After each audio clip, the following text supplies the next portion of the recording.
लंबा समय अकाली दल से दूर रहने के बाद कुछ नाराजगी होने के कारण अकाली दल छोड़ के आम आदमी पार्टी में शामिल हुए अमरजीत सिंह भाटिया अब फिर से अकाली दल में वापस आ गए हैं।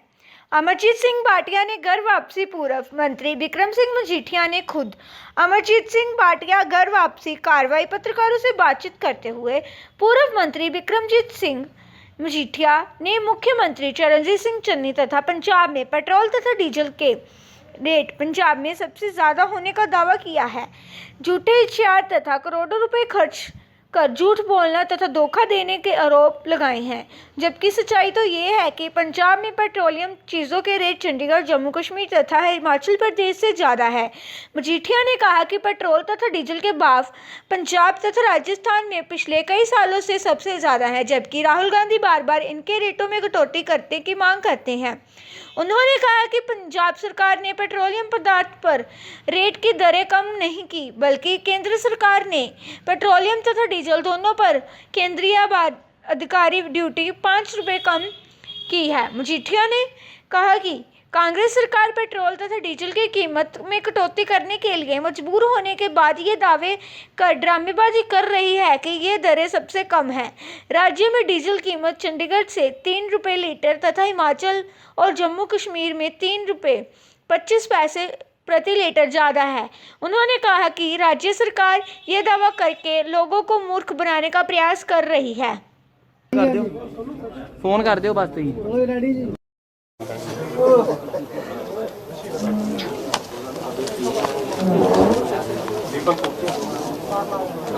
कर दिए जी।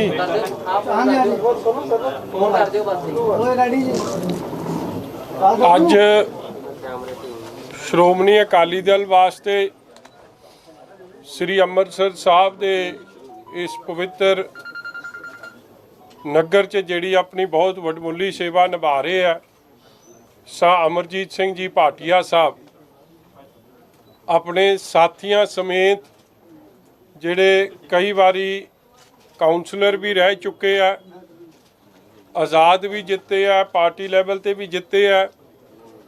अज आम आदमी पार्टी नूं अलविदा कहिंदे होए अपने साथियों समेत श्रोमणी अकाली दल विच तलबीर सिंह जी गिल साहब की इलैक्शन मुहिम नूं वड्डा हंगारा देण वास्ते अज पार्टी विच शामिल होया। मैं इन्हां नूं सरदार प्रकाश सिंह जी बादल साहब वल्लों, श्रोमणी अकाली दल के प्रधान साहब सरदार सुखबीर सिंह जी बादल साहब वालों जिथे पार्टी च जी आया नूं कहना धन्यवाद करदा है।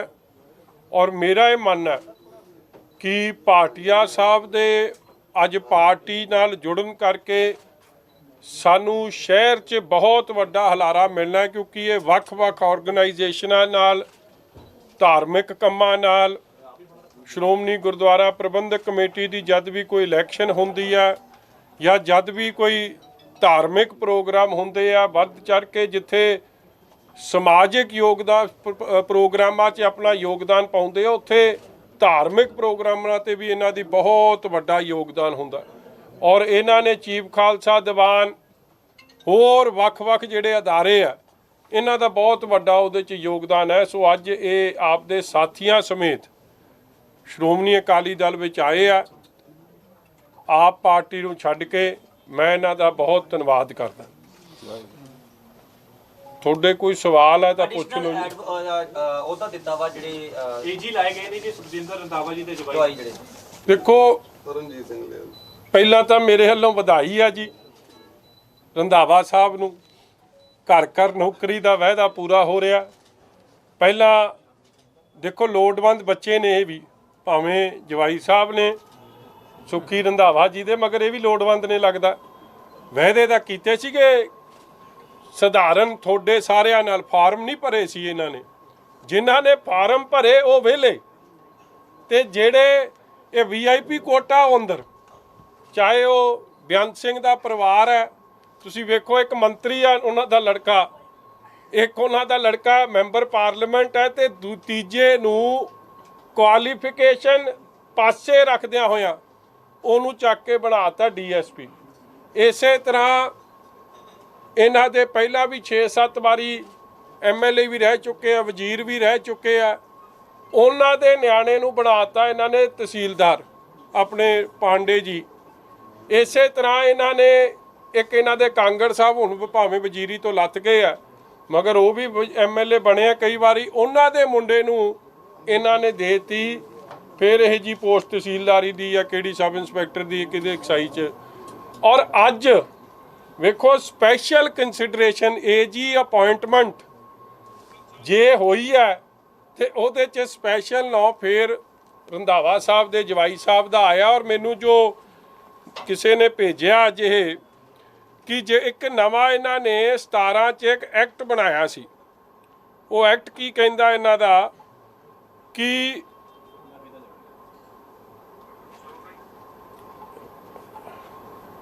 16 ਸਾਲ ਦੀ ਪ੍ਰੈਕਟਿਸ ਮਸਟ ਹੋਣੀ ਚਾਹੀਦੀ before you can be appointed as additional AG। Only 7 ਅਫਸਰ under special circumstances exceptional circumstances 'ਚ ਉਹਨਾਂ ਨੂੰ AG ਲਾ ਸਕਦਾ ਹੈ। ਮਤਲਬ ਕਿ ਜਿੰਨੇ ਵੀ ਵਕੀਲ ਨੇ ਪੰਜਾਬ ਦੇ ਇਹ ਉਹਨਾਂ ਸੱਤਾਂ 'ਚ ਵੀ ਆਏ ਆ, ਕਿਉਂਕਿ ਇਹਨਾਂ ਨੇ ਇੱਕ 17 'ਚ ਐਕਟ ਬਣਾਇਆ ਸੀ ਜਿਹੜਾ ਰੂਲ ਬਣਾਏ ਸੀ ਕਿ ਕੋਈ ਇਸ ਤਰ੍ਹਾਂ 16 ਸਾਲ ਦੀ ਘੱਟ ਪ੍ਰੈਕਟਿਸ ਵਾਲਾ ਐਡੀਸ਼ਨਲ AG ਨਹੀਂ ਲੱਗ ਸਕਦਾ। ਕੱਲਾ ਐਡਵੋਕੇਟ ਜਨਰਲ 7 ਇਹੋ ਜਿਹੀ ਅਪਾਇੰਟਮੈਂਟ ਕਰ ਸਕਦਾ, ਅਗਲੇ ਦੀ ਕਾਰਗੁਜ਼ਾਰੀ ਵੇਖਦੇ ਆ, ਅਗਲੇ ਦੀ ਕਾਬਲੀਅਤ ਵੇਖਦੇ। ਔਰ ਇੱਥੇ ਤਾਂ ਸਪਸ਼ਟ ਹੈ ਕਾਬਲੀਅਤ ਇੱਕੋ ਹੀ ਹੈ ਕਿ ਹੋਮ ਮਿਨਿਸਟਰ ਦੇ ਜਵਾਈ ਸਾਹਿਬ ਨੇ, ਹੋਰ ਤਾਂ ਕੁਛ ਨਹੀਂ ਹੈ। ਤੇ ਇਸ ਲਈ ਉਹਨਾਂ ਨੂੰ ਵਧਾਈ ਆ ਭਾਈ, ਪੰਜਾਬ ਦੇ ਲੋਕਾਂ ਨੂੰ ਵਿਹਲਾ ਕਰਤਾ, ਪੰਜਾਬ ਦੇ ਨੌਜਵਾਨਾਂ ਲਈ ਖਜ਼ਾਨਾ ਖਾਲੀ ਤੇ ਇਹਨਾਂ ਲਈ 2-2 ਲੱਖ ਦੀ ਤਨਖਾਹ ਮਿਲੂ। AG ਦੇ ਦਫ਼ਤਰ 'ਚ ਇਹਨਾਂ ਨੂੰ ਹਰ ਤਰੀਕੇ ਦੀ ਸਹੂਲਤ ਮਿਲੂ। ਇਹਨਾਂ ਵੇਲੇ ਕਾਂਗਰਸ ਦੇ ਵਜ਼ੀਰਾਂ ਤੇ MLA ਦੇ ਨਿਆਣਿਆਂ ਵੇਲੇ ਖਜ਼ਾਨਾ ਖਾਲੀ ਨਹੀਂ ਹੈ। ਚੰਗੀ ਸਰਕਾਰ ਦੇ ਨਿਸ਼ਾਨਾ ਸਾਧਨਾ ਸ਼ੁਰੂ ਕਰਤਾ ਨਵਜੋਤ ਸਿੰਘ ਸਿੱਧੂ ਨੇ ਹੁਣ। ਹਾਂਜੀ, ਕਿ ਪੈਟਰੋਲ ਦੇ ਜਿਹੜੇ ਰੇਟ 3 ਮਹੀਨੇ ਵਾਸਤੇ ਜਾਂ ਫਿਰ 5 ਸਾਲ ਵਾਸਤੇ ਰੱਖਣਗੇ। ਦੇਖੋ ਮੈਂ ਅੱਜ ਤਦੇ ਇਹੀ ਚੀਜ਼ ਤੁਹਾਡੇ ਕੋਲ ਲੈ ਕੇ ਆਇਆ। ਚੰਨੀ ਸਾਹਿਬ ਨੇ ਦੇਖੋ ਇੱਕ ਪਾਸੇ ਉਹ ਗੱਲ ਕਰਦੇ ਆ ਕਿ ਮੈਂ ਆਮ ਆਦਮੀ ਆ, ਮੈਂ ਕਹਿੰਦੇ ਜੀ ਚੰਨੀ ਸਾਹਿਬ ਕਹਿੰਦੇ ਕਿ ਮੇਰੇ ਤੋਂ ਮਹੱਤਵ ਕੋਈ ਨਹੀਂ, ਭਾਵੇਂ ਉਹਨਾਂ ਦੀ ਜਿਹੜੀ ਪਰਸਨਲ ਉਹਨਾਂ ਨੇ ਜਿਹੜਾ ਆਪ ਦੀ ਇਲੈਕਸ਼ਨ ਐਫੀਡੇਵਿਟ ਦਿੱਤਾ 14 ਕਰੋੜ ਦੀ ਇਨਕਮ ਆਪ ਦੀ ਸ਼ੋਅ ਕੀਤੀ ਹੈ, ਗੁਰੂ ਕਿਰਪਾ ਕਰੇ ਇਹ ਜੇ ਮਾਤੜ ਸਾਰੇ ਬਣਨ। ਮਗਰ ਅੱਜ ਆ ਇਸ਼ਤਿਹਾਰ ਦਿੱਤਾ, ਅੱਜ ਦੱਸੋ ਇਹ ਕਿਹੜੀ ਪ੍ਰਾਪਤੀ ਸੀ? ਅੱਜ ਕਰੋੜਾਂ ਦਾ ਇਸ਼ਤਿਹਾਰ ਦੇ ਦਿੱਤਾ ਗਿਆ। ਤੁਸੀਂ ਗੁੱਸਾ ਨਾ ਕਰ ਜਿਓ ਕਿਤੇ ਅਖਬਾਰ ਵਾਲੇ ਮੇਰੀ ਇਹ ਖਬਰ ਹੀ ਨਾ ਲਾਓ, ਮੇਰੇ ਵੱਲੋਂ ਤਾਂ ਤੁਹਾਨੂੰ ਡਬਲ ਦੇ ਦੇਣ। ਮਗਰ ਪੰਜਾਬ ਦੇ ਖਜ਼ਾਨੇ 'ਚ ਪਹਿਲਾਂ ਇਹ ਖਰਚਾ ਹੋਣਾ ਚਾਹੀਦਾ ਸੀ ਸਭ ਤੋਂ ਲੋੜਵੰਦ ਲਈ। ਇਹ ਇਸ਼ਤਿਹਾਰ ਅੱਜ ਹਰ ਅਖਬਾਰ 'ਚ ਗਿਆ, ਹਰ TV ਚੈਨਲ 'ਚ ਗਿਆ ਔਰ ਬਾਰ-ਬਾਰ ਚਲਾਇਆ ਜਾਊਗਾ, ਔਰ ਉਹ ਵੀ ਝੂਠਾ। ਇਹਦੇ 'ਚ ਕੀ ਕੀਤਾ ਦੇਖੋ, ਸ਼ਰਾਰਤ ਕਿੱਡੀ ਜ਼ਬਰਦਸਤ। ਸਭ ਤੋਂ ਵੱਡਾ ਮੁੱਦਾ ਜਿਹੜੀ ਇਲੈਕਸ਼ਨ ਹੋ ਕੇ ਹਟੀ ਹੈ ਇਹਨਾਂ ਦਾ ਰਾਹੁਲ ਗਾਂਧੀ, ਜਿਹਨੂੰ ਠੋਕੋ ਤਾਲੀ ਪਿਆਰ ਨਾਲ ਪੱਪੂ ਕਹਿੰਦਾ, ਉਹਨੇ ਪ੍ਰਚਾਰ ਹਰ ਥਾਂ ਜਾ ਕੇ ਇਹ ਕੀਤਾ ਕਿ ਮਹਿੰਗਾਈ ਬੜੀ ਹੈ ਔਰ ਡੀਜ਼ਲ ਪੈਟਰੋਲ ਦੇ ਦਾਮ ਵੱਧ ਰਹੇ ਆ, ਇਹਦੇ ਨਾਲ ਮਹਿੰਗਾਈ ਇਨਫਲੇਸ਼ਨ ਹੋਰ ਵੱਧ ਰਹੀ ਹੈ। ਤੇ ਮੈਂ ਉਹਨਾਂ ਨੂੰ ਪੁੱਛਣਾ ਚਾਹੁੰਦਾ ਕਿ ਇਹ ਸਭ ਤੋਂ ਵੱਧ ਜੇ ਅੱਜ ਵੈਟ ਦੀ ਕਮਾਈ ਕਿਸੇ ਸੂਬਾ ਸਰਕਾਰ ਨੇ ਕੀਤੀ ਹੈ, ਤੁਹਾਡੀਆਂ 2 ਸਰਕਾਰਾਂ ਨੇ ਰਾਹੁਲ ਗਾਂਧੀ ਜੀ, ਇੱਕ ਪੰਜਾਬ 'ਚ ਇੱਕ ਰਾਜਸਥਾਨ 'ਚ। ਇਸ਼ਤਿਹਾਰ ਕੀ ਕਹਿੰਦਾ? ਆ ਇਸ਼ਤਿਹਾਰ ਦਾ ਅਖੀਰਲਾ ਸੂਬਾ ਲਿਖਿਆ ਰਾਜਸਥਾਨ, ਉੱਥੇ ਪੈਟਰੋਲ ਦੇ ਦਾਮ ਕੀ ਲਿਖਿਆ 116 ਰੁਪਏ 27 ਪੈਸੇ ਤੇ ਡੀਜ਼ਲ ਦੇ ਦਾਮ ਕੀ ਲਿਖਿਆ 100 ਰੁਪਇਆ 46 ਪੈਸੇ। ਮਤਲਬ ਮੈਨੂੰ ਇਹ ਨਹੀਂ ਸਮਝ ਆਈ ਕਿ ਰਾਹੁਲ ਗਾਂਧੀ ਨੂੰ ਠੋਕਣ ਨੂੰ ਫਿਰਦੇ ਸੀ, ਕੀ ਚੱਕਰ ਕਰਦੇ। ਮਗਰ ਅੱਗੇ ਛਾਤਰਪਣਾ ਵਖੋ, ਦਿੱਲੀ ਲਿਖਤਾ, ਹਰਿਆਣਾ ਲਿਖਤਾ ਤੇ ਨਾਲ ਪੰਜਾਬ ਦੇ ਹੋਰ ਕਿਹੜਾ ਸੂਬਾ ਪੈਂਦਾ? ਹਿਮਾਚਲ ਪੈਂਦਾ, ਜੰਮੂ ਪੈਂਦਾ, ਉਹਦੇ ਰੇਟ ਨਹੀਂ ਲਿਖਿਆ। ਆਪਣਾ ਮਾਝਾ ਸਾਰਾ ਹੀ ਜਾ ਕੇ ਅੱਗੇ ਜੰਮੂ ਨਾਲ ਟੱਚ ਹੁੰਦਾ, ਅੱਗੇ ਹੁਸ਼ਿਆਰਪੁਰ ਚਲੇ ਜਾਓ ਹਿਮਾਚਲ ਨਾਲ ਟੱਚ ਹੋਣਾ ਸ਼ੁਰੂ ਹੋ ਜਾਂਦਾ। ਔਰ ਜਦ ਕਿ ਇਹ ਚੰਨੀ ਸਾਹਿਬ ਜਿਸ ਜ਼ਿਲ੍ਹੇ ਨੂੰ ਬਿਲੋਂਗ ਕਰਦੇ ਨੇ, ਰੋਪੜ ਤੇ ਨਾਲ ਮੋਹਾਲੀ, ਸ਼੍ਰੀ ਅਜੀਤ ਸਿੰਘ ਨਗਰ, ਇਹ ਸਾਰੇ ਹੀ ਜ਼ਿਲ੍ਹੇ ਗਾਂ ਜਾ ਕੇ ਫੇਰ ਟੱਚ ਕਰਦੇ ਆ ਹਿਮਾਚਲ ਨੂੰ। ਹੁਣ ਕਮਾਲ ਦੀ ਗੱਲ ਹੈ, ਔਰ ਇਹ ਚੰਡੀਗੜ੍ਹ ਨੂੰ ਟੱਚ ਕਰਦੇ ਨੇ। ਪੰਜਾਬ 'ਚ ਸਭ ਤੋਂ ਸਸਤਾ ਡੀਜ਼ਲ ਪੈਟਰੋਲ ਨਹੀਂ ਕੀਤਾ, ਅੱਜ ਪੰਜਾਬ ਦਾ ਪੈਟਰੋਲ ਦਾ ਰੇਟ ਹੈ 95 ਰੁਪਏ ਤੇ ਚੰਡੀਗੜ੍ਹ ਦਾ ਕੀ ਆ 94 ਰੁਪਏ। ਤੁਸੀਂ ਜੇ ਇਹ ਗੱਲ ਕਹਿਣੀ ਸੀ ਸਭ ਤੋਂ ਵੱਧ ਘਟਾਇਆ ਤੇ ਘਟਾ ਤਾਂ ਦਿੰਦੇ। ਔਰ ਇਹਦੇ 'ਚ ਤਦੇ ਇਸ਼ਤਿਹਾਰ 'ਚ ਚੰਡੀਗੜ੍ਹ ਦਾ ਜ਼ਿਕਰ ਨਹੀਂ। ਸਾਰੇ ਪੰਜਾਬ ਦੇ ਲੋਕ ਸਿੱਧੇ ਤੌਰ ਤੇ ਅਸੀਂ ਇਹਨੂੰ ਆਪਦੀ ਰਾਜਧਾਨੀ ਮੰਨਦੇ ਆ, ਚੰਡੀਗੜ੍ਹ ਜਾਂਦੇ ਤੇ ਚੰਡੀਗੜ੍ਹ ਦੇ ਬਰਾਬਰ ਤਾਂ ਕਰ ਦਿੰਦੇ। ਤੁਹਾਡਾ ਗਵਾਂਢ ਸੀ, ਤੁਸੀਂ ਆਪ ਰੋਜ਼ ਚੰਡੀਗੜ੍ਹ ਤੋਂ ਮੋਰਿੰਡੇ ਜਾਂਦੇ ਹੋ, ਕਦੇ ਪੁੱਛਤਾ ਲੈਣਾ ਸੀਗਾ ਤੇਲ ਪੈਟਰੋਲ ਪੰਪ ਤੇ ਰੇਟ ਕੀ ਆ। ਡੀਜ਼ਲ ਦਾ ਰੇਟ ਪੰਜਾਬ 'ਚ 83.75 ਤੇ ਚੰਡੀਗੜ੍ਹ 'ਚ ਕੀ ਆ? ਆ ਚੰਡੀਗੜ੍ਹ ਦਾ ਰੇਟ ਹੈ 80.89 ਔਰ ਹਿਮਾਚਲ 'ਚ ਕੀ ਹੈ 80 ਰੁਪਏ 34 ਪੈਸੇ। ਔਰ ਇਸੇ ਤਰ੍ਹਾਂ ਆ ਚੰਡੀਗੜ੍ਹ ਦਾ ਮੈਂ ਦੱਸਦਾ, ਹਿਮਾਚਲ ਹਾਂ ਜੰਮੂ ਦਾ ਕੀ ਹੈ 80 ਰੁਪਏ 31 ਪੈਸੇ। ਮਤਲਬ ਹਿਮਾਚਲ 'ਚ ਵੀ ਸਸਤਾ, ਜੰਮੂ 'ਚ ਵੀ ਸਸਤਾ ਤੇ ਚੰਡੀਗੜ੍ਹ 'ਚ ਵੀ ਸਸਤਾ। ਮਹਿੰਗਾ ਕਿੱਥੇ? ਜਿੱਥੇ ਇਹਨਾਂ ਦੀ ਕਾਂਗਰਸ ਦੀ ਸਰਕਾਰ ਹੈ, ਕੱਲਾ ਰਾਜਸਥਾਨ ਨਾਲ। ਤੁਸੀਂ ਰਾਜਸਥਾਨ ਦਾ ਬਾਰਡਰ ਦਾ ਤਾਂ ਐਡਾ ਫਿਕਰ ਕਰ ਲਿਆ, ਜਿੱਥੇ ਤੁਸੀਂ ਆਪ ਰਹਿੰਦੇ ਹੋ ਉਹਦਾ ਫਿਕਰ ਵੀ ਕਰ ਲਿਆ। ਔਰ ਦੇਖੋ ਵੱਡੀ ਗੱਲ, ਕੱਲ ਮੈਂ ਬਿਆਨ ਸੁਣ ਰਿਹਾ ਸੀਗਾ, ਕਹਿੰਦੇ ਕਿੰਨੇ ਕਰੋੜ ਦੀ ਰਾਹਤ ਦੇਤੀ, 1400 ਕਰੋੜ ਜਾਂ ਇਹ ਜੀ ਕੋਈ ਰਕਮ ਦਿੱਤੀ ਸੀ। ਤੇ ਕਮਾਈ ਕਿੰਨੀ ਕੀਤੀ ਆ? ਕਮਾਈ ਇਹਨਾਂ ਨੇ ਪਿਛਲੇ ਪੌਣੇ 5 ਸਾਲਾਂ 'ਚ ਇਹਦੇ ਵੈਟ ਦੀ ਲਾ ਲਈਏ, ਇਹਨਾਂ ਨੇ 17-18 ਦੇ ਫਿਗਰ ਮੇਰੇ ਕੋਲ ਨਹੀਂ ਹੈ, 18-19 'ਚ 6400 ਕਰੋੜ ਕੀਤੀ ਵੈਟ 'ਚੋਂ ਕਮਾਈ, 19-20 'ਚ 6500 ਕਰੋੜ ਕੀਤੀ, 20-21 'ਚ 6200 ਕਰੋੜ ਕੀਤੀ ਤੇ ਹੁਣ ਤੱਕ ਅਗਸਤ ਮਹੀਨੇ ਤੱਕ, ਅਪ੍ਰੈਲ ਤੋਂ ਅਗਸਤ ਤੱਕ 3400 ਕਰੋੜ ਕੀਤੀ। ਜੇ ਇਹਨੂੰ ਟੋਟਲ ਕਰ ਲਓ 6000 12 18 ਘੱਟੋ ਘੱਟ ਨਹੀਂ ਤਾਂ 30000 ਕਰੋੜ ਦੇ ਨੇੜੇ ਤੇੜੇ, 28 ਤੋਂ 30000 ਕਰੋੜ ਇਹਨਾਂ ਨੇ 5 ਸਾਲਾਂ 'ਚ ਵੈਟ 'ਚ ਕਮਾ ਲਿਆ ਸੀ। ਤੇ ਜਦ ਅੱਜ ਵੀ ਰੇਟ ਇਹਨਾਂ ਨੇ ਨਹੀਂ ਘਟਾਏ। ਅਪ੍ਰੈਲ 2018 ਤੁਸੀਂ ਸ਼ਾਇਦ ਭੁੱਲ ਗਏ ਹੋ, ਗਵਰਨਮੈਂਟ ਆਫ ਇੰਡੀਆ ਨੇ 5-5 ਰੁਪਏ ਘਟਾਏ ਸੀ, ਉਦੋਂ ਇਹਨਾਂ ਨੇ ਨਹੀਂ ਘਟਾਏ। ਔਰ ਅੱਜ ਜਦ ਗਵਰਨਮੈਂਟ ਆਫ ਇੰਡੀਆ ਨੇ ਘਟਾਏ, ਮੁੜ ਕੇ ਕਈ ਬੀਜੇਪੀ ਦੇ ਸਟੇਟਾਂ ਨੇ ਘਟਾਤੇ, ਇਹਨਾਂ ਦੀ ਮਜਬੂਰੀ ਬਣ ਗਈ। ਕਿਉਂਕਿ ਡੀਜ਼ਲ ਪੈਟਰੋਲ ਦੇ ਦਾਮ ਪੰਜਾਬ 'ਚ ਆਪਣਾ ਹਿਮਾਚਲ ਨਾਲੋਂ, ਚੰਡੀਗੜ੍ਹ ਨਾਲੋਂ 15-15 20-20 ਰੁਪਏ ਦਾ ਫਰਕ ਪੈ ਗਿਆ ਸੀਗਾ। ਇਹ ਤਾਂ ਮਜਬੂਰੀ, ਬਸ ਇਹ ਰੇਟ ਘਟੇ ਆ, ਮਨਸ਼ਾ ਨਹੀਂ ਸੀ। ਜਦ ਅਸੀਂ ਜਾ ਕੇ ਉੱਥੇ ਧਰਨਾ ਦਿੱਤਾ, ਰੌਲਾ ਪਾਇਆ, ਤੇ ਫਿਰ ਇਹਨਾਂ ਨੂੰ ਸਮਝ ਆ ਗਈ ਕਿ ਇਹ ਗੱਡੀ ਚੱਲਣੀ ਨਹੀਂ। ਪੈਟਰੋਲ ਪੰਪ ਓਨਰਾਂ ਨੇ ਧਰਨਾ ਦੇਣਾ ਸ਼ੁਰੂ ਕਰਤਾ ਕਿ ਅਸੀਂ ਆਪਦੇ ਪੰਪ ਹੀ ਬੰਦ ਕਰ ਦਿਆਂਗੇ, ਕੋਈ ਸਾਡੀ ਸੇਲ ਖਤਮ ਹੋ ਰਹੀ ਹੈ। ਇਹ ਤਾਂ ਘਟਾਏ ਆ, ਲੋਕਾਂ ਨੂੰ ਰਾਹਤ ਨਹੀਂ ਕੋਈ ਦਿੱਤੀ। ਜਿਹੜੀ ਇੱਕ ਨਵਜੋਤ ਸਿੰਘ ਸਿੱਧੂ ਅੱਜ ਫਿਰ ਸਰਕਾਰ ਦੇ ਉੱਪਰ ਉਹਨਾਂ ਨੇ ਲਗਾਤਾਰ ਹਮਲੇ ਕੀਤੇ ਨੇ 2-3 ਮੁੱਦਿਆਂ ਨੂੰ ਲੈ ਕੇ, ਕਿ ਜਿਹੜੀ ਗੱਲਾਂ ਨੂੰ ਲੈ ਕੇ ਅਸੀਂ ਲੋਕਾਂ 'ਚ ਕਿਵੇਂ ਜਾਵਾਂਗੇ, ਜਿਹੜੇ ਅਸੀਂ ਵਾਅਦੇ ਕੀਤੇ ਸੀਗੇ ਉਹ ਵੀ ਸਰਕਾਰ ਨੇ ਵੀ ਨਹੀਂ ਪੂਰੇ ਕੀਤੇ। ਜਿਹੜਾ ਮੁੱਖ ਮੰਤਰੀ ਬੁਲਾਉਣ ਦਾ ਵਿਰੋਧ ਕੀਤਾ ਹੈ ਕਿ ਹਾਈ ਕਮਾਂਡ ਦੀ ਪਸੰਦ ਹੈ ਕਿ ਹਾਈ ਕਮਾਂਡ ਨੇ ਲਾਇਆ, ਮੈਂ ਨਹੀਂ ਲਾਇਆ, ਮੇਰਾ ਸਾਥ ਨਹੀਂ ਸੀਗਾ। ਦੇਖੋ ਇੱਕ ਗੱਲ ਬੜੀ ਸਪਸ਼ਟ ਹੈ ਜੀ,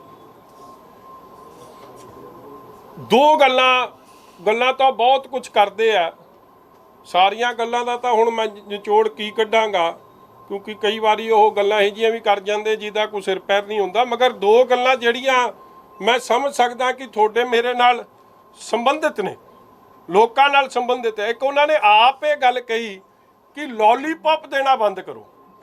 ਮਤਲਬ ਲੋਲੀਪੌਪ ਕਿਉਂ ਕਿਹਾ? ਕਿਉਂਕਿ ਇੱਕ ਖਜ਼ਾਨਾ ਮੰਤਰੀ ਕਹਿੰਦੇ ਸੀ ਖਜ਼ਾਨਾ ਖਾਲੀ, ਪੌਣੇ 5 ਸਾਲ ਉਹਨੇ ਖਜ਼ਾਨਾ ਖਾਲੀ ਦੇ ਲਾਪ ਨਾਲ ਕੱਢਤੇ। ਚੰਨੀ ਸਾਹਿਬ ਨੇ 1 ਮਹੀਨੇ 'ਚ ਹੀ 15000 ਕਰੋੜ ਰੁਪਏ ਦੇ ਯੋਜਨਾਵਾਂ ਚਲਾਤੀਆਂ, ਵੰਡਤੀਆਂ, ਕਦੇ ਕੁਛ ਕਦੇ ਕੁਛ। ਆ ਹੁਣ ਇਹ ਕੰਮ ਸ਼ੁਰੂ ਕਰਤਾ। ਬਿਜਲੀ ਦੇ ਜਿਹੜੇ ਰੇਟ ਘਟਾਤੇ, ਪੌਣੇ 5 ਸਾਲ ਵਧਾਏ, ਪੌਣੇ 5 ਸਾਲ ਕੀ ਮੈਂ ਕਹਿ ਸਕਦਾ 1 ਮਹੀਨੇ ਦਾ ਬਿੱਲ ਛੱਡਿਆ। ਔਰ ਉਹਨੇ ਉਹ ਸਹੀ ਗੱਲ ਤੇ ਨਬਜ਼ ਨੂੰ ਫੜਿਆ ਕਿ ਜੇ ਫਿਰ ਤੁਹਾਡੀ ਪਹਿਲਾਂ ਨੀਅਤ ਮਾੜੀ ਸੀ, ਮਨਸ਼ਾ ਮਾੜੀ ਸੀ, ਭਾਵੇਂ ਇਹ ਵੀ ਨਾਲ ਹੀ ਸੀ, ਇਹ ਕਿਹੜਾ ਕੋਈ ਵੱਖ ਸੀ। ਇਸ ਲਈ ਬੜਾ ਸਪਸ਼ਟ ਹੈ ਕਿ ਲੋਕਾਂ ਨੂੰ ਸਿਰਫ ਚੋਣਾਂ ਕਰਕੇ ਗੁੰਮਰਾਹ ਕਰਨ ਦੀ, ਲੋਲੀਪੌਪ ਦੇਣ ਦੀ ਗੱਲ ਕੋਈ ਹੋਰ ਨਹੀਂ ਕਰ ਰਿਹਾ, ਕਾਂਗਰਸ ਪਾਰਟੀ ਦਾ ਪ੍ਰਧਾਨ ਨਹੀਂ ਕਰ ਰਿਹਾ। ਲੋਕਾਂ ਦੀਆਂ ਭਾਵਨਾਵਾਂ ਕਾਂਗਰਸ ਪਾਰਟੀ ਦਾ ਪ੍ਰਧਾਨ ਆਪ ਰੱਖ ਰਿਹਾ। ਔਰ ਦੂਜੀ ਗੱਲ, ਇਹਨਾਂ ਦੇ ਕਈ ਮੰਤਰੀ ਤੇ ਕਈ ਮੈਂ ਸੁਣਦਾ ਹੁੰਦਾ, ਭਾਵੇਂ ਹਰੀਸ਼ ਰਾਵਤ ਜੀ ਦਾ ਮੈਂ ਧੰਨਵਾਦ ਕਰਦਾ ਕਿਉਂਕਿ ਉਹ ਉੱਤਰਾਖੰਡ ਦੀ ਪਵਿੱਤਰ ਧਰਤੀ ਨੂੰ ਬਿਲੋਂਗ ਕਰਦੇ ਆ, ਬਹੁਤ ਉਹ ਪਵਿੱਤਰ ਧਰਤੀ ਆ। ਉਸ ਧਰਤੀ ਦੇ ਬੰਦੇ ਨੇ ਪਹਿਲੇ ਦਿਨ ਬਿਆਨ ਦੇ ਦਿੱਤਾ ਸੀਗਾ ਕਿ ਚੰਨੀ ਸਾਡਾ ਚਿਹਰਾ ਨਹੀਂ ਹੋਣਾ।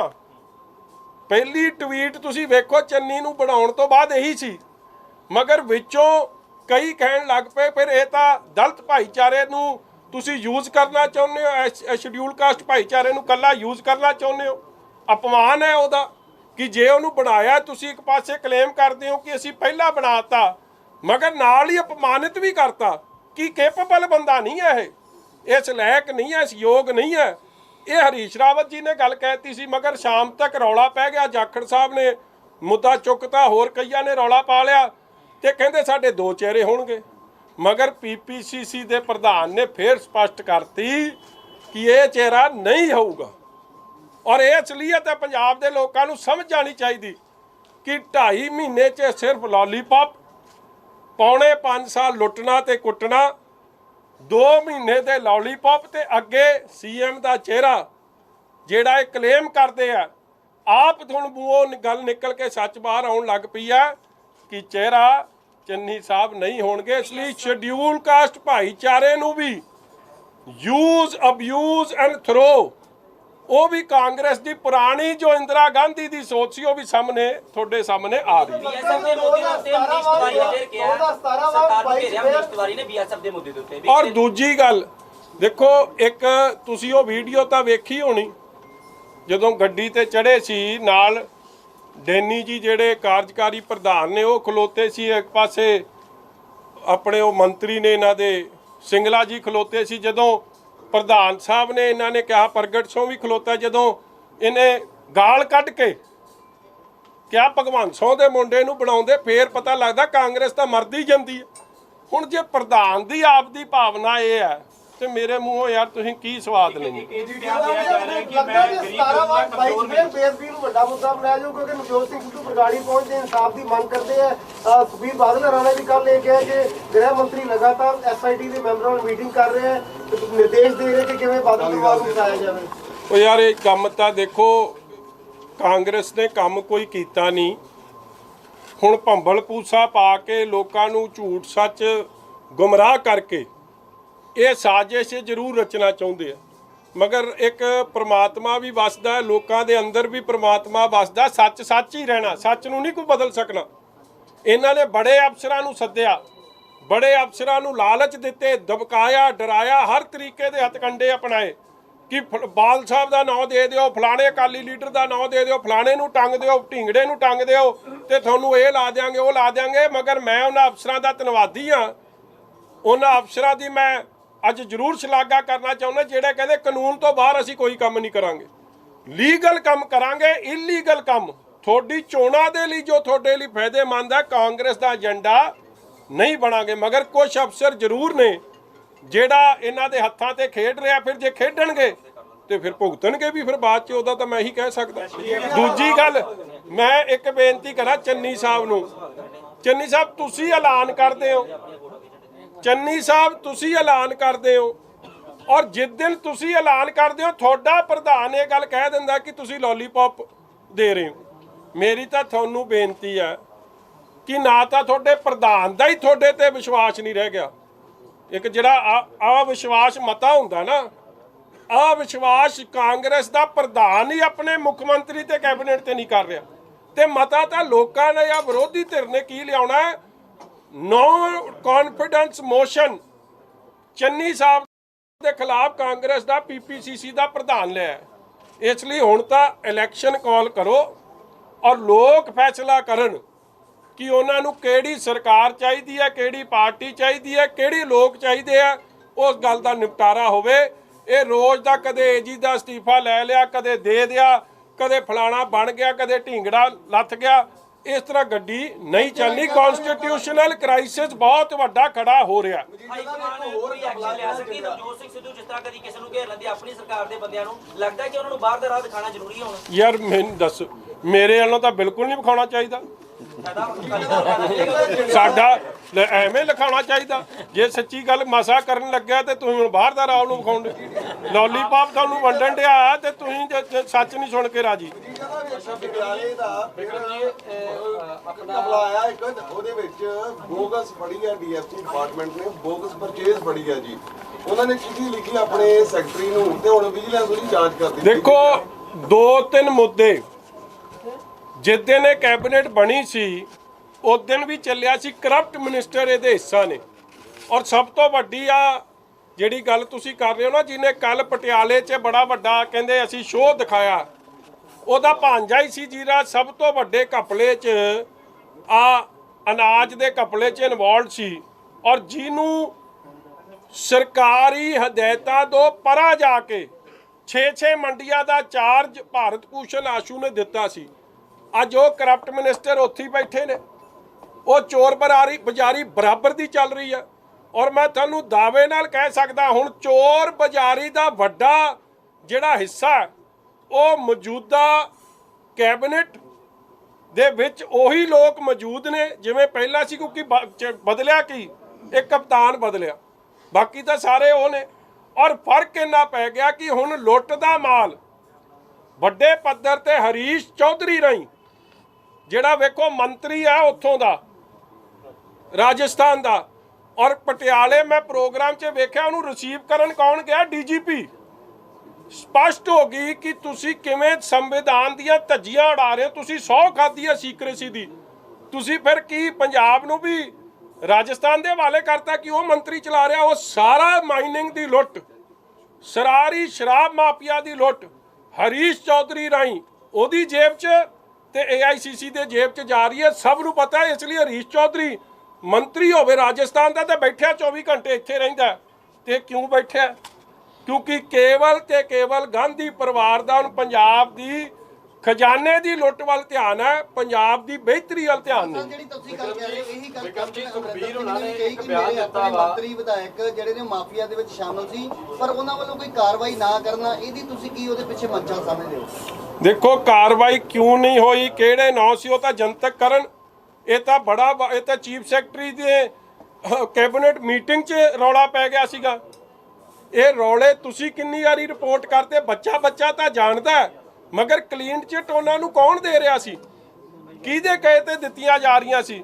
ਹੁਣ ਉਹ ਗੱਲ ਸਾਫ਼ ਬਾਹਰ ਆਉਣੀ ਚਾਹੀਦੀ। ਲਾਲ ਸਿੰਘ ਵੀ ਜਿਹੜੇ ਨੇ ਕੈਪਟਨ ਅਮਰਿੰਦਰ ਸਿੰਘ ਦੇ ਨਾਲ ਰਹਿੰਦੇ ਸੀ, ਲੇਕਿਨ ਹੁਣ ਉਹ ਕਿਤੇ ਨਾ ਕਿਤੇ ਨਿਸ਼ਾਨਾ ਜਿਹੜੇ ਤਾਂਦੇ ਨਜ਼ਰ ਆ ਰਹੇ ਨੇ ਕੈਪਟਨ ਅਮਰਿੰਦਰ ਸਿੰਘ ਦੇ ਉੱਪਰ। ਉਹ ਚਲੋ ਆਪਾਂ ਸਾਰੇ ਈਡੀ ਦੇ ਕੇਸ ਜਿਹੜੇ ਨੇ ਕੈਪਟਨ ਅਮਰਿੰਦਰ ਸਿੰਘ ਦੇ, ਉਹ ਅੰਕਲ ਬਾਪੂ ਸਾਡਾ ਸਤਿਕਾਰਯੋਗ ਹੈ, ਮੈਂ ਉਹਨਾਂ ਬਾਰੇ ਕੁਝ ਨਹੀਂ ਕਹਿਣਾ। ਬਿਆਨ ਦਿੱਤਾ ਵਾ ਕਿ ਪੰਜਾਬ ਸਰਕਾਰ ਮੇਰੇ ਤੇ ਕੋਈ ਪਰਚਾ ਦਰਜ ਕਰ ਰਹੀ ਹੈ, ਕੋਈ ਕੇਸ ਦਰਜ ਕਰ ਰਹੀ ਹੈ। ਪਾਰਟੀ ਕੀ ਸਮਝਦੀ ਵੀ ਕਿਸ ਤਰ੍ਹਾਂ ਦਾ ਕੇਸ ਦਾ ਖਤਰਾ ਹੈ? ਦੇਖੋ ਇੱਕ ਮੈਂ ਤੁਹਾਨੂੰ ਆਹ ਦੇਖੋ ਆ ਕੱਲ ਦੀ ਮੈਂ ਫੋਟੋ ਵਿਖਾ ਦਿਆਂ ਤੁਹਾਨੂੰ। ਆ ਮੈਂ ਤੁਹਾਨੂੰ ਇਹਨੂੰ ਸੈਂਡ ਕਰਕੇ ਆਪਣਾ, ਇਹ ਕੱਲ ਦੀ ਫੋਟੋ ਹੈ। ਆ ਪੁਲਿਸ ਅਫਸਰ ਹਰੀਸ਼ ਚੌਧਰੀ DGP ਤੋਂ ਆਲਾ ਅਧਿਕਾਰੀ ਉਹਨੂੰ ਰਿਸੀਵ ਕਰਨ ਇੱਥੇ ਜਾ ਰਹੇ ਆ।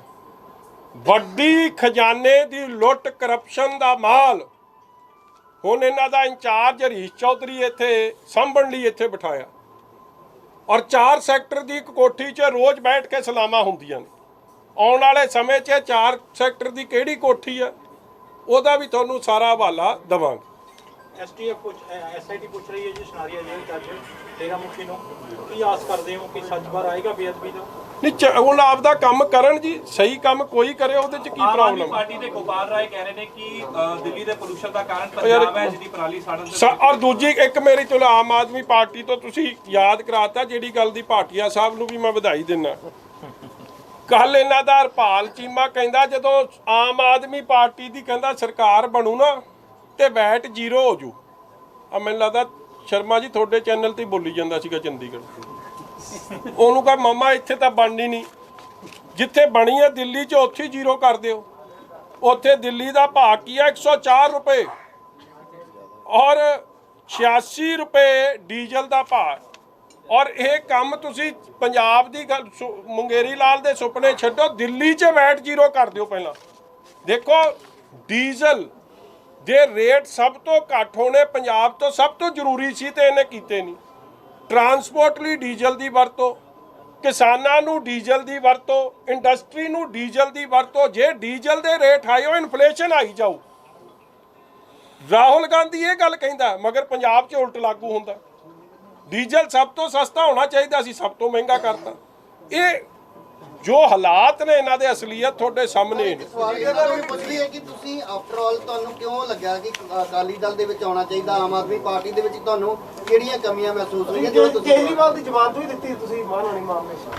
ਬਿਲਕੁਲ ਦਿੱਤੀ ਸੀ ਜੀ, ਤੇ ਮੈਂ ਸ਼ੁਰੂ ਤੋਂ ਹੀ ਅਕਾਲੀ ਹਾਂ। ਸਾਡੇ ਪਰਿਵਾਰ ਦਾ ਹਰ ਜੀ ਅਕਾਲੀ ਹੈ। ਅਕਾਲੀ ਨਾਲੋਂ ਕਦੀ ਨਾਤਾ ਨਹੀਂ ਟੁੱਟਾ ਸੀ। ਸਮਾਂ ਇੱਕ ਐਸਾ ਆਇਆ ਕਿ ਜਿਹਦੇ ਵਿੱਚ ਅਸੀਂ ਵੀ ਥੋੜਾ ਜਿਹਾ ਲੱਗਾ, ਤੇ ਪਰ ਅਕਾਲੀ ਦਲ ਨੂੰ ਕਦੀ ਨਹੀਂ ਟੁੱਟਿਆ ਸੀ। ਹਮੇਸ਼ਾ ਹੀ ਅਕਾਲੀ ਦਲ ਨਾਲ ਜੁੜੇ ਰਹੇ। ਜਿਹਦੇ ਤੇ ਵੀ ਡਾਇਆ ਕਾਰ ਦਾ ਬੜਾ ਵੱਡਾ ਮਸਲਾ ਇੱਕ ਆ ਰਿਹਾ ਜੀ, ਇਹ ਡਾਇਆ ਮਿਲਣੀ ਸ਼ੁਰੂ ਨਹੀਂ ਹੋਈ। ਦੇਖੋ ਡੀਏਪੀ ਦੀ ਦੋ ਪ੍ਰੋਬਲਮਸ ਬੜੀ ਸੀਰੀਅਸ ਹੈ ਜੀ, ਔਰ ਕਾਂਗਰਸ ਦੀ ਕਾਟੋ ਕਲੇਸ਼ 'ਚ ਕੁਰਸੀ ਦੀ ਲੜਾਈ 'ਚ ਧਿਆਨ ਕੋਈ ਨਹੀਂ। ਮੰਡੀਆਂ ਬੰਦ ਕਰਨੀਆਂ ਸ਼ੁਰੂ ਕਰਤੀਆਂ, ਮੁਆਵਜ਼ਾ ਸੁੰਡੀ ਦਾ ਤੇ ਗੜੇਮਾਰੀ ਦਾ ਇਹ ਕੁਛ ਨਹੀਂ ਦਿੱਤਾ। 5-5 ਹਜ਼ਾਰ 2-2 ਹਜ਼ਾਰ ਰੁਪਏ ਦਿੱਤੇ, ਜਦ ਕਿ ਲੋਕਾਂ ਦਾ ਨੁਕਸਾਨ ਬਹੁਤ ਜ਼ਿਆਦਾ ਹੋਇਆ। ਜਿਹਨੇ ਠੇਕੇ ਤੇ 50 ਹਜ਼ਾਰ ਤੇ ਜ਼ਮੀਨ ਲਈ 15 ਹਜ਼ਾਰ ਖਰਚਾ ਕੀਤਾ, 65 ਹਜ਼ਾਰ ਤੋਂ ਖਰਚ ਕਰ ਚੁੱਕੇ, ਉਹਦਾ 5 ਹਜ਼ਾਰ ਨਾਲ ਕਿੱਥੋਂ ਕੰਮ ਪੂਰਾ ਹੋਣਾ। ਔਰ ਤੀਜੀ ਮਾਰ ਡੀਏਪੀ ਕੱਲਾ ਕਾਲਾ ਬਾਜ਼ਾਰੀ ਨਹੀਂ, ਨਕਲੀ ਡੀਏਪੀ ਵਿਕਣੀ ਸ਼ੁਰੂ ਹੋ ਗਈ ਹੈ। ਔਰ ਉਹ ਸਾਰੀ ਰੈਕਟ ਪਿੱਛੇ ਕਾਂਗਰਸ ਦੇ ਆਲਾ ਲੋਕ ਇਨਵੋਲਡ ਨੇ। ਇਹ ਗੱਲ ਬਾਹਰ ਨਿਕਲ ਕੇ ਆ ਰਹੀ ਹੈ। ਤੁਸੀਂ ਕਿੱਥੋਂ, ਅੱਜ ਵੀ ਮੈਂ ਪਿੰਡਾਂ 'ਚੋਂ ਫਿਰ ਕੇ ਆਇਆ, ਕਹਿੰਦੇ ਜੀ ਬਿਲਕੁਲ ਨਕਲੀ ਡੀਏਪੀ। ਇੰਨੀ ਕਾਲਾ ਬਾਜ਼ਾਰੀ ਵਧੀ ਹੋਈ ਹੈ ਕਿ ਹੁਣ 1600 ਤਾਂ ਰੇਟ ਦਾ ਰੌਲਾ ਸੀ, ਹੁਣ ਕਹਿੰਦੇ ਨਕਲੀ ਡੀਏਪੀ ਵਿਕਣੀ ਸ਼ੁਰੂ ਹੋ ਗਈ। ਹਾਲਾਤ ਬਣ ਗਏ। ਔਰ ਇਸ ਤੋਂ ਹੀ ਪਤਾ ਲੱਗਦਾ ਕਿ ਕਿਸਾਨਾਂ ਪ੍ਰਤੀ ਉਹਨਾਂ ਨੂੰ ਬੈਂਕਰਪਟ ਵੀ ਕਰਤਾ, ਕਰਜ਼ਾਈ ਵੀ ਕਰਤਾ, ਖੁਦਕੁਸ਼ੀ ਦੇ ਰਾਹ ਤੇ ਵੀ ਕਾਂਗਰਸ ਦੀ ਪਾਲਿਸੀਆਂ ਨੇ ਤੋਰਤਾ, ਤੇ ਹੱਟ ਹਲੇ ਵੀ ਨਹੀਂ ਰਹੇ। Thank Aam Aadmi you. Party ਦੇ ਗੋਪਾਲ ਰਾਏ ਕਹਿ ਰਹੇ ਨੇ ਕਿ ਪ੍ਰਦੂਸ਼ਣ ਦਾ ਕਾਰਨ ਦਿੱਲੀ ਦਾ ਪੰਜਾਬ ਬਣ ਰਿਹਾ, ਕਿ ਪੰਜਾਬ ਦੇ ਅੰਦਰ ਜ਼ਿਆਦਾ ਪਰਾਲੀ ਸਾੜੀ ਜਾ ਰਹੀ ਹੈ, ਜਿਹਦਾ ਪ੍ਰਦੂਸ਼ਣ ਜ਼ਿਆਦਾ ਦਿੱਲੀ ਪਹੁੰਚ ਰਿਹਾ। ਨਾਸਾ ਦੀ ਇਮੇਜ ਦਾ ਹਵਾਲਾ ਦੇ ਰਹੇ ਜੀ। ਦੇਖੋ ਇੱਕ ਗੱਲ ਬੜੀ ਸਪਸ਼ਟ ਹੈ, ਪੰਜਾਬ ਦੇ ਲੋਕਾਂ ਨੂੰ ਪੰਜਾਬੀ ਪੰਜਾਬ ਦਾ ਭਲਾ ਕਰ ਸਕਦੇ, ਔਰ ਪੰਜਾਬ ਦੇ ਲੋਕਾਂ ਨੂੰ ਇੱਕ ਪੰਜਾਬ ਦੀ ਪਾਰਟੀ ਦੀ ਲੋੜ ਹੈ, ਦਿੱਲੀ ਦੀ ਗਰੰਟੀ ਦੀ ਲੋੜ ਨਹੀਂ। ਕੇਜਰੀਵਾਲ ਸਾਹਿਬ ਨੇ ਪੰਜਾਬ ਦੇ ਪਾਣੀਆਂ ਦੇ ਮੁੱਦੇ ਤੇ ਪੰਜਾਬ ਦੇ ਉਲਟ ਸਟੈਂਡ ਲਿਆ। ਪਰਾਲੀ ਦੇ ਮੁੱਦੇ ਤੇ ਹਮੇਸ਼ਾ ਉਹਨਾਂ ਨੇ ਪੰਜਾਬ ਦੇ ਕਿਸਾਨਾਂ ਨੂੰ, ਹਰਿਆਣੇ ਦੇ ਕਿਸਾਨਾਂ ਨੂੰ ਜ਼ਿੰਮੇਵਾਰ ਠਹਿਰਾਇਆ। ਔਰ ਪੰਜਾਬ ਦੇ ਜੇ ਥਰਮਲ ਪਲਾਂਟਾਂ ਦੀ ਗੱਲ ਹੈ, ਉਹਦੀ ਵੀ ਵਿਰੋਧਤਾ ਜਾ ਕੇ ਦਿੱਲੀ 'ਚ ਸੁਪਰੀਮ ਕੋਰਟ 'ਚ ਐਫੀਡੇਵਿਟ ਦਿੱਤਾ। ਦਿੱਲੀ ਦਾ ਪ੍ਰਦੂਸ਼ਣ ਦਾ ਵੱਡਾ ਕਾਰਨ ਦਿੱਲੀ 'ਚ ਜੋ ਹਾਲਾਤ ਨੇ ਉਹ ਨੇ, ਔਰ ਉਹਦੇ ਕਈ ਕਾਰਨ ਨੇ। ਵਹੀਕਲਰ ਪੋਲਿਊਸ਼ਨ, ਕੰਸਟਰਕਸ਼ਨ ਦੀ ਪੋਲਿਊਸ਼ਨ, 100 ਹੋਰ ਕਾਰਨ ਨੇ। ਜੇ ਪੰਜਾਬ 'ਚ ਇੰਨੀ ਹਵਾ ਖਰਾਬ ਨਹੀਂ ਜਿੰਨੀ ਦਿੱਲੀ 'ਚ ਹੈ, ਤੇ ਹਾਓ ਪੰਜਾਬ ਦੇ ਕਿਸਾਨਾਂ ਨੂੰ ਕਿਉਂ ਕਿਸੇ ਤੁਸੀਂ ਬਲੇਮ ਕਰ ਸਕਦੇ? ਮਗਰ ਇਹ ਉਹਨਾਂ ਦੀ ਪੰਜਾਬੀਆਂ ਪ੍ਰਤੀ ਜੋ ਅਸਲ ਸੋਚ ਆ ਬਾਹਰ ਨਿਕਲ ਕੇ ਆ ਰਹੀ ਹੈ। ਦਾ ਜਵਾਬ ਆਪ ਦੇ ਲੀਡਰ ਦੇਣ ਕਿ ਕੀ ਉਹ ਵੀ ਇਸ ਗੱਲ ਨਾਲ ਸਹਿਮਤ ਹੈ ਕੇਜਰੀਵਾਲ? ਆਖਰੀ ਸਵਾਲ, ਆਮ ਆਦਮੀ ਪਾਰਟੀ ਦਾ ਤੁਸੀਂ ਜ਼ਿਕਰ ਕੀਤਾ, ਤੁਸੀਂ ਜਦੋਂ ਤੋਂ ਬੀਐਸਪੀ ਦੇ ਨਾਲ ਗੱਠਜੋੜ ਕੀਤਾ, ਉਸ ਤੋਂ ਬਾਅਦ ਸਾਰੀਆਂ ਪਾਰਟੀਆਂ ਦਾ ਫੋਕਸ ਸਿਰਫ ਦਲਿਤ ਤੇ ਹੈ। ਔਰ ਰਾਮ ਤੀਰਥ ਦੇ ਵਿੱਚ ਕੇਜਰੀਵਾਲ, ਉਹਨਾਂ ਦੇ ਜਿਹੜੇ ਡਿਪਟੀ ਸੀਐਮ, ਔਰ ਅੱਜ ਵੀ ਰਾਘਵ ਚੱਡਾ ਇਸ ਵੇਲੇ ਰਾਮ ਤੀਰਥ ਪਹੁੰਚੇ ਨੇ, ਉਸ ਚੀਜ਼ ਨੂੰ ਅਕਾਲੀ ਦਲ ਕਿੱਦਾਂ ਦੇਖ ਰਿਹਾ? ਦੇਖੋ, ਇੱਕ ਮੈਨੂੰ ਇਸ ਗੱਲ ਦੀ ਤਸੱਲੀ ਹੈ ਕਿ ਅਸੀਂ ਹमेशा ही रंगरेटे गुरु के बेटे जो गुरु साहिबाना ने बहुत वड्डी बख्शिश शेड्यूल कास्ट भाईचारे नूं कीती सी, असी उस भाईचारे दे सत्कार वजों हमेशा सरदार बादल ने वड्डे फैसले कीते। और पंजाब च जो कुछ भी शेड्यूल कास्ट भाईचारे दे वैलफेयर वास्ते, चाहे वो बिजली दे बिल माफ होने, चाहे शगन स्कीम, पेंशन स्कीम, आटा दाल स्कीम, या होर कई चीज़ां ਜਿਹੜੀਆਂ ਐਸਸੀ ਵੈਲਫੇਅਰ ਲਈ ਕੀਤੀਆਂ, ਜਾਂ ਧਰਮ ਸਥਾਨਾਂ ਦੇ ਸਤਿਕਾਰ ਵਜੋਂ। ਦੇਖੋ ਕਿੰਨੇ ਮੁੱਖ ਮੰਤਰੀ ਆਏ ਚਲੇ ਗਏ, ਮਗਰ ਇਹ ਤਾਂ ਇਤਿਹਾਸ 'ਚ ਸਦਾ ਹੀ ਦਰਜ ਰਹੂਗਾ ਕਿ ਪਵਿੱਤਰ ਵਾਲਮੀਕ ਤੀਰਥ ਦੀ ਸੇਵਾ ਜੇ ਕਿਸੇ ਨੇ ਕੀਤੀ ਤੇ ਨਾ ਉਹ ਕੇਜਰੀਵਾਲ ਨੇ ਕੀਤੀ, ਨਾ ਕੈਪਟਨ ਨੇ ਕੀਤੀ, ਨਾ ਕਾਂਗਰਸ ਨੇ ਕੀਤੀ, ਉਹ ਸਰਦਾਰ ਪ੍ਰਕਾਸ਼ ਸਿੰਘ ਜੀ ਬਾਦਲ, ਸਰਦਾਰ ਸੁਖਬੀਰ ਸਿੰਘ ਜੀ ਬਾਦਲ ਦੇ ਹਿੱਸੇ ਆਈ। ਮੈਨੂੰ ਤਾਂ ਇਸ ਗੱਲ ਦੀ ਤਸੱਲੀ ਆ ਕਿ ਜਦ ਜਾ ਕੇ ਰਾਘਵ ਚੱਡਾ ਜਾਂ ਚੰਨੀ ਸਾਹਿਬ ਉੱਥੇ ਨਤਮਸਤਕ ਹੁੰਦੇ, ਸੋਚਦੇ ਤਾਂ ਹੋਣੇ ਕਿ ਗਾਂਧੀ ਪਰਿਵਾਰ ਜੀ ਨੇ 70 ਸਾਲ ਰਾਜ ਕੀਤਾ, ਇਹ ਕੰਮ ਉਹਨਾਂ ਤੋਂ ਕਿਉਂ ਨਾ ਹੋਇਆ। ਔਰ ਕਿਤੇ ਨਾ ਕਿਤੇ ਚਲੋ ਕੁਰਸੀ ਦੀ ਮਜਬੂਰੀ ਬਹੁਤ ਕੁਝ ਬੁਲਾਉਂਦੀ ਹੈ, ਮਗਰ ਸੱਚਾਈ ਤਾਂ ਸਾਹਮਣੇ ਪ੍ਰਤੱਖ ਨੂੰ ਪ੍ਰਮਾਣ ਦੀ ਲੋੜ ਕੋਈ ਨਹੀਂ, ਇਸ ਲਈ ਉਹ ਸੱਚ ਸਾਹਮਣੇ ਦਿਸਦਾ ਹੈ। ਔਰ ਸਾਨੂੰ ਇਸ ਗੱਲ ਦੀ ਤਸੱਲੀ ਹੈ ਕਿ ਐਸਸੀ ਭਾਈਚਾਰੇ ਵਾਸਤੇ ਜੇ ਸ਼ਡਿਊਲ ਕਾਸਟ ਭਾਈਚਾਰੇ ਦੇ ਸਤਿਕਾਰ ਵਜੋਂ ਸੁਖਬੀਰ ਜੀ ਨੇ ਫੈਸਲਾ ਲਿਆ ਕਿ ਪੰਜਾਬ ਦੀ ਓਵਰਆਲ ਡਿਵੈਲਪਮੈਂਟ ਵਾਸਤੇ ਸਾਰੇ ਭਾਈਚਾਰੇ ਰਲ ਕੇ ਕੰਮ ਕਰਨਗੇ ਤੇ ਬਿਹਤਰ ਹੈ। ਅਸੀਂ ਡਿਪਟੀ ਸੀਐਮ ਦੀ ਪੋਸਟ ਐਲਾਨੀ ਉਹਨਾਂ ਵਾਸਤੇ ਸਤਿਕਾਰ ਵਜੋਂ, ਔਰ ਇਹਨਾਂ ਨੂੰ ਪਿੱਛੂ ਪੈ ਗਏ। ਮਗਰ ਜਿਹੜਾ ਤਰੀਕਾ ਅਪਣਾਇਆ ਗਿਆ ਉਹ ਤੁਹਾਡੇ ਸਾਹਮਣੇ, ਮੰਨਦਾ ਕੋਈ ਨਹੀਂ ਉਹਨਾਂ ਨੂੰ ਮੁੱਖ ਮੰਤਰੀ ਬਣਾ ਕੇ ਅਪਮਾਨ ਕੀਤਾ ਜਾ ਰਿਹਾ। ਸਾਡੇ ਨਾਲ ਇਹਨਾਂ ਦਾ ਤਾਂ ਮਤਲਬ ਕੰਪੈਰੀਜ਼ਨ ਹੀ ਕੋਈ ਨਹੀਂ ਕਰ ਸਕਦੇ।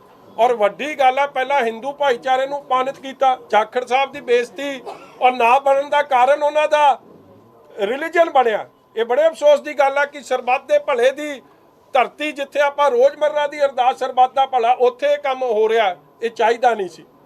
ਦੋ ਫਿਰ ਜੱਟ ਲੜੇ ਔਰ ਉਹਨਾਂ ਦੀ ਲੜਾਈ ਚੋਂ ਚੰਨੀ ਸਾਹਿਬ ਨਿਕਲ ਕੇ ਆਏ ਤੇ ਹਾਲੇ ਵੀ ਮੈਂ ਨਾ ਮਾਨੂ ਵਾਲੀ ਕਹਾਣੀ ਚੱਲ ਰਹੀ ਹੈ। ਸੋ ਇਹਦੇ ਚ ਕੀ ਹੋਣਾ, ਚੱਲ ਰਿਹਾ ਜੀ, ਕੀ ਰਣਨੀਤੀ ਹੋਊਗੀ ਅਕਾਲੀ ਦਲ ਦੀ? ਉਹ ਕੋਈ ਸੈਸ਼ਨ ਨਹੀਂ ਭਰਾਵਾ, ਇਹਦੇ ਬਾਰੇ ਮੈਂ ਕੱਲ ਦੱਸੂਗਾ। ਜੇ ਇੰਨੀਆਂ ਖਬਰਾਂ ਤੁਸੀਂ ਚਲਾ ਦਿਓ ਤੇ ਬਹੁਤ ਤੁਹਾਡੀ ਮਿਹਰਬਾਨੀ। ਹੁਣ ਰਹਿਣ ਦਿਓ ਯਾਰ, ਇਹ ਗੱਲ ਤੁਸੀਂ 2 ਮਿੰਟ ਨਹੀਂ ਚਲਾਉਣੀ।